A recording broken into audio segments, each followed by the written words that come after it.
The Honorable Gene Dodaro, the Comptroller of the United States, appearing, I think, for the second time as the confirmed Comptroller versus the many times that you appeared before us graciously as the acting. Your work as a legislative branch employee spanning both the executive and legislative branch, providing more than 3,000 people who give us the nonpartisan reports and fact-finding that we absolutely rely on. Mr. Dodaro. Good morning, Mr. Chairman, Ranking Member Cummings, and members of the committee. I'm very pleased to be here today to talk about the GAO report, which outlines opportunities to tackle overlap and duplication, reduce costs, and enhance revenue collections. Our report discusses 34 different areas of overlap and duplication and fragmentation, and it outlines a number of specific activities that need to be reviewed. I would highlight a couple of categories here this morning. One, there are multiple programs in specific areas that have developed over the years and that need to be tackled. For example, there are over 40 programs in employment and training areas. There are over 80 programs trying, at least in part, to improve teacher quality. There are 80 programs intended to improve economic development. Surface transportation has multiple programs as well. These programs have developed over the years, in some cases decades, and in many cases there is really not a lot of empirical evidence to show the outcomes of the programs or that they're operating effectively.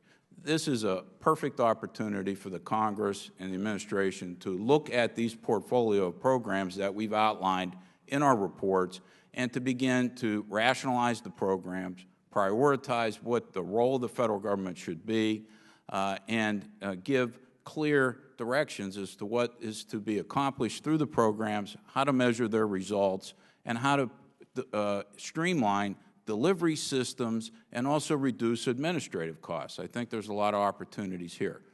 We also outline in the defense area opportunities there in medical commands, urgent needs, as was mentioned in the opening comments, and there are other areas where DOD and VA can leverage their purchasing power, for example, in purchasing of drugs.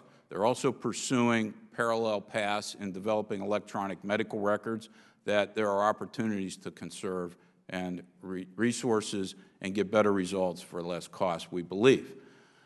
In addition to the overlap, fragmentation, and duplication, we also outline a number of other opportunities for cost savings and enhanced revenues.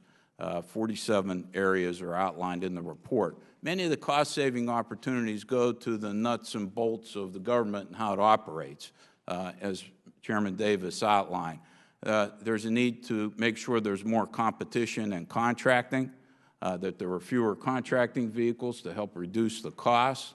We are paying to maintain unneeded federal property. We are paying through improper payments for services that either aren't rendered or not well documented, that we have confidence that they're being saved or appropriately paid.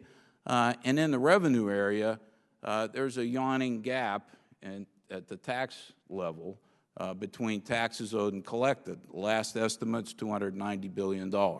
And there are areas that we believe, through prudent use of increasing the electronic filing, using third-party data to identify potential non-filers, and other activities that need to be looked at.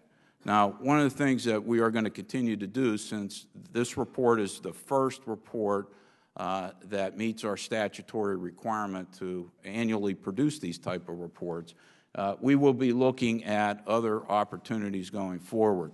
Tax expenditures, for example, and how they might duplicate other things. For example, in this report, we mentioned the tax credit in the ethanol area duplicates the renewable fuel standards that are in place, and that Congress should take a look at the need to continue this ethanol tax credit, which is billions of dollars a year in foregone revenue.